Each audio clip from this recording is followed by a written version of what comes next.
90 minutes. That's all it took to convince me that Pokémon Pokopia is gonna take over my life. This cozy Animal Crossing flavored take on my favorite creature collecting series is packing a real punch. Moreish exploration, building, and collection mechanics combined with delightful personality and a generous dose of feel-good. Even from a short preview session, this is a game I can see myself sinking hundreds of hours into.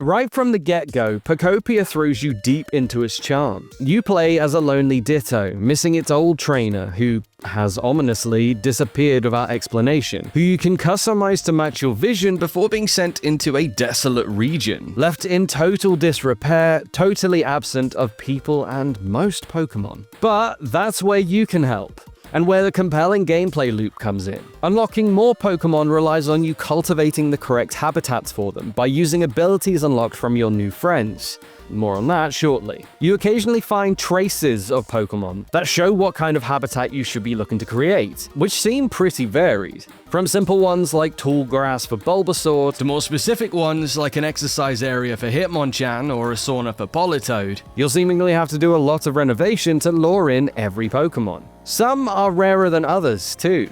And it also appears that some will, like in the main series games, only appear at certain times of day. Befriending Pokemon doesn't just add a cute new fella to your town, but at least in the opening stint of the game, it often unlocks one of those aforementioned abilities for you to use too. Rock Smash can be used to, you guessed it, smash rocks, while Cut can slice up logs, and Water Gun can rejuvenate dried up flowers, grass, and trees. Pokemon can also offer additional skills. Timber, for example, has the build skill, and can assist you in constructing houses, so there's plenty of reason to catch, or rather befriend, them all. Driving all this is a satisfying challenges system that instantly reminds me of Animal Crossing New Horizons' Nook Miles tasks. From collecting enough sticks, to watering enough tiles, and befriending enough Pokemon. Doing certain activities and hitting milestones rewards you with Pokecoins, which can be exchanged for new decor and upgrades.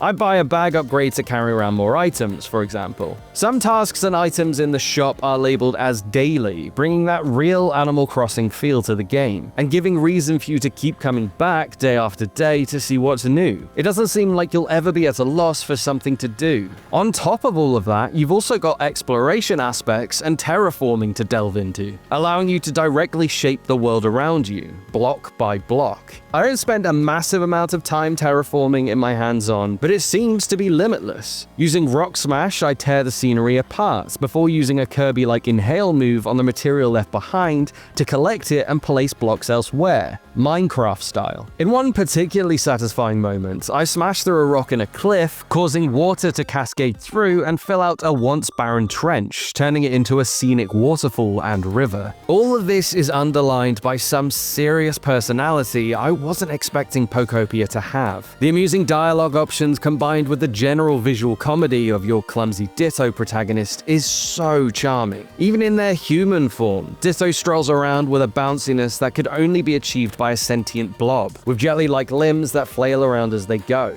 Rapidly rotating the analog stick makes them spin like a whirlwind, with an abrupt stop causing their arms to get wrapped around them, tying them up like rope. I honestly can't wait to see what other little moments like this Pokopia has in store.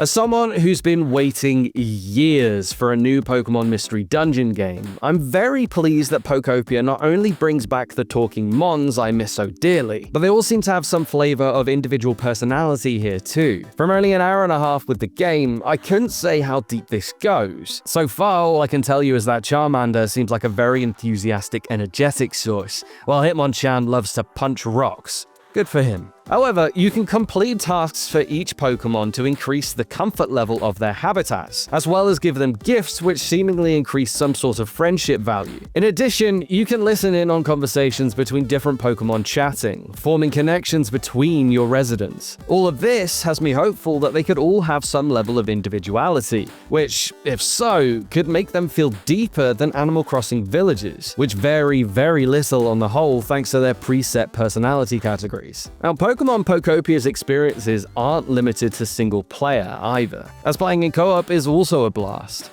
During the second half of my preview session, I team up with 2 other players in an attempt to rebuild a dilapidated Pokemon Center. Working together, we collect resources, recruit Pokemon, and build a bridge using blocks collected from using Rock Smash on the ground. Admittedly, it's not the prettiest bridge to ever exist, but it worked for our purposes, and with more time, we could have easily produced something a bit more aesthetically pleasing. It's in this mode that I also try out a couple more of Ditto's transformations. They're not just limited to their human and Ditto forms, after all. Namely, you can jump into Lapras to surf across water and Dragonite to glide in the air. And, as you'd hope, they keep the silly, not quite perfect Ditto face in both. I cannot overstate how dang cute these transformations are. To everyone else who was in the room with me, I am not sorry for how loudly I announced that the Drago Ditto wears a tiny hat on top of its horn.